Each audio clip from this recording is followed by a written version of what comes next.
कह रहे हैं, सुनिए।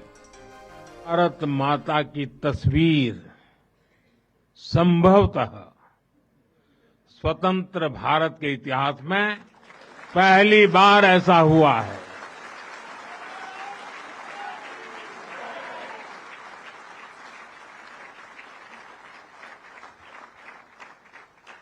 इस सिक्के के ऊपर संघ का बोध वाक्य भी अंकित है। राष्ट्राय स्वाहा इदं राष्ट्राय इदं न मम। साथियों, आज जो विशेष स्मृति डाक टिकट जारी हुआ है, उसकी भी अपनी एक महत्ता है।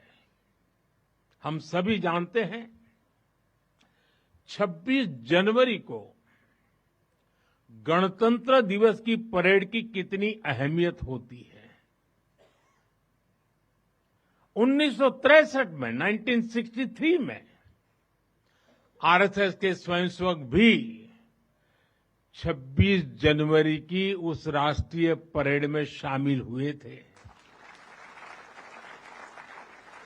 और उन्होंने आन बान शान से राष्ट्रभक्ति की धुन पर कदम ताल किया था। इस टिकट में उसी ऐतिहासिक क्षण की स्मृति है। साथियों, संघ के स्वयंसेवक जो अनवरत रूप से देश की सेवा में जुटे हैं, समाज को सशक्त कर रहे हैं, इसकी भी झलक एक स्मारक डाक टिकट में है। मैं इन स्मृति सिक्कों और डाक टिकट के लिए देशवासियों को बहुत बहुत बधाई देता हूं।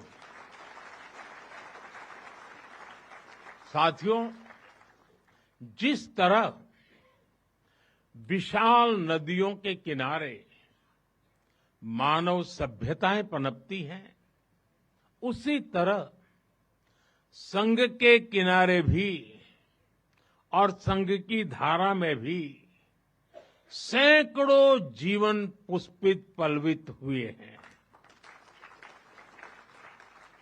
जैसे एक नदी जिन रास्तों से बहती है, उन क्षेत्रों को, वहां की भूमि को, वहां के गांवों को सुजलाम सुफलाम बनाती हुई अपने जल से समृद्ध करती है, वैसे ही संघ ने इस देश के हर क्षेत्र, समाज के हर आयाम को स्पर्श किया है। यह अविरल तप का फल है, यह राष्ट्र प्रवाह प्रबल है। साथियों, जिस तरह एक नदी कई धाराओं में खुद को प्रकट करती है, हर धारा अलग अलग क्षेत्र को पोषित करती है, संघ की यात्रा भी ऐसी ही है। संघ के अलग अलग संगठन भी जीवन के हर पक्ष से जुड़कर राष्ट्र की सेवा करते हैं।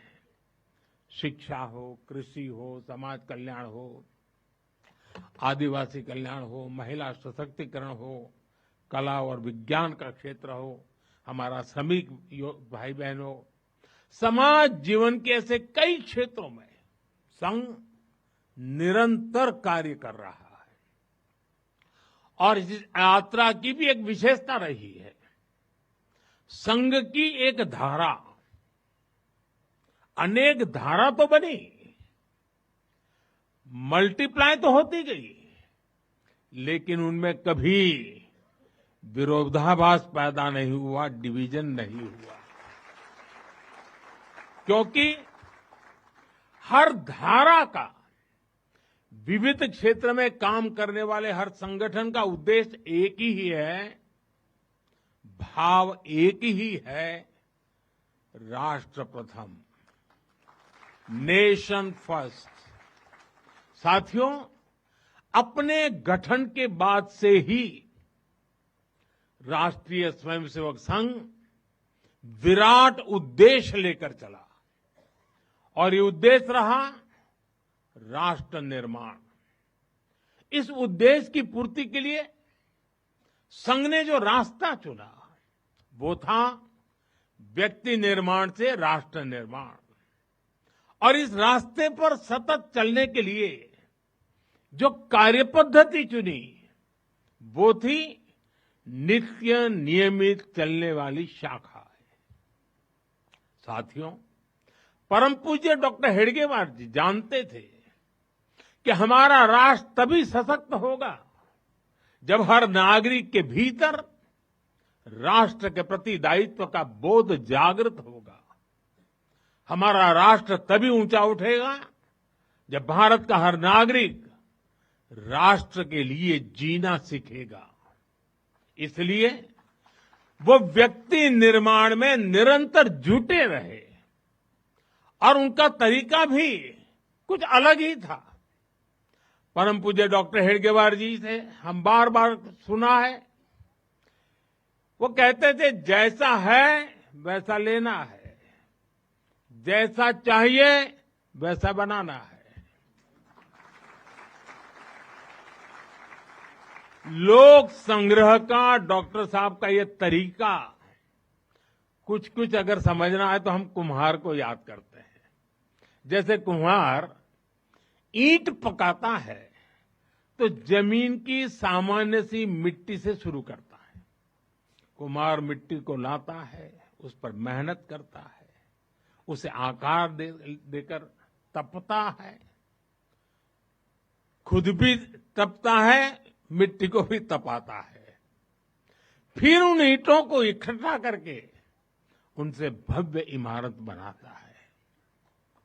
ऐसे ही डॉक्टर साहब बिल्कुल सामान्य लोगों को चुनते थे, फिर उनको सिखाते थे, विजन देते थे, उनको गढ़ते थे। इस तरह वो देश के लिए समर्पित स्वयंसेवक तैयार करते थे। इसलिए संघ के बारे में कहा जाता है कि इसमें सामान्य लोग मिलकर असामान्य अभूतपूर्व कार्य करते हैं।